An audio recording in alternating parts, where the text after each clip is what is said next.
Yemen की दूरी Israel से करीब 2000 किलोमीटर है, लेकिन उसके बावजूद भी यमन के हूती ने इजराइल और अमेरिका की नाक में दम कर रखा है।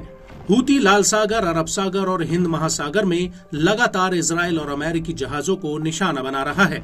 इसके अलावा हूती के ड्रोन और मिसाइल अब सीधे तेल अवीव पर गिर रहे हैं। लेकिन इस सब के बीच अब हूती ने अमेरिका को बहुत बड़ी धमकी दे दी है।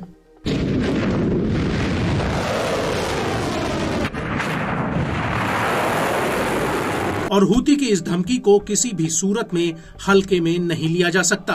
दरअसल हूती का कहना है कि अगर अमेरिका ने यमन के ऊपर हमला करने की जरूरत की तो वो उसका हाल वियतनाम युद्ध जैसा करेगा। दरअसल हूती का कहना है कि यमन के अल होदेदा बंदरगाह पर अमेरिका की आक्रमण करने की योजना का खुलासा हुआ है और हकीकत में अगर अमेरिका ऐसा करता है तो उसका अंजाम वियतनाम युद्ध से भी भयानक होगा, जिसमें हजारों अमेरिकी सैनिकों की जान चली गई थी।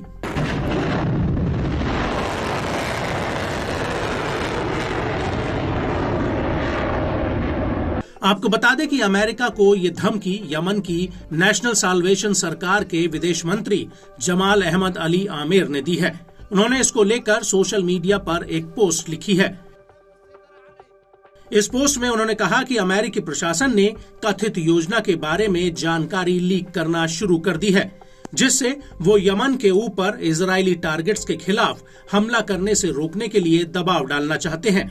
अमेरिका को जब एहसास हुआ कि यमन को नुकसान पहुंचाने की उसकी सारी कोशिशें नाकाम हो चुकी हैं, तब उसने यमन पर हमले की जानकारी लीक करना शुरू कर दिया।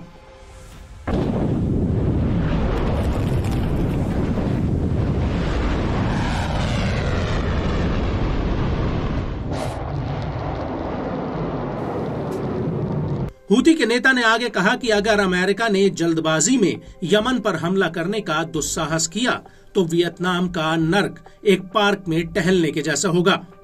स्वतंत्र लोग घुटने नहीं टेकते और अमेरिका सरकार अल्लाह द्वारा भेजा गया शासक नहीं है।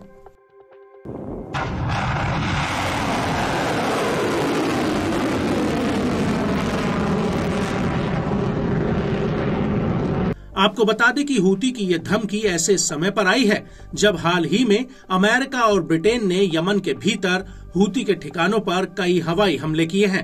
इन हमलों के बावजूद हूती दबने का नाम नहीं ले रहा। और तो और अमेरिका और ब्रिटेन ने हाल ही में यमन के भीतर हूती के ठिकानों पर 15 बार हमले किए। वहीं अमेरिकी सेना ने तो हूती को रोकने के लिए अपना सबसे शक्तिशाली B-2 स्टेल्थ बॉम्बर भी तैनात कर दिया। लेकिन इतना सब होने के बावजूद हूती रुक नहीं रहा, बल्कि अब उसने अमेरिका को वियतनाम युद्ध की याद दिलाई है। आपको बता दें कि वियतनाम युद्ध 1 नवंबर 1955 को शुरू हुआ था और करीब 20 साल बाद 30 अप्रैल 1975 को यह युद्ध खत्म हुआ और इस युद्ध में करीब 58,000 से ज्यादा अमेरिकी सैनिकों की जान चली गई थी।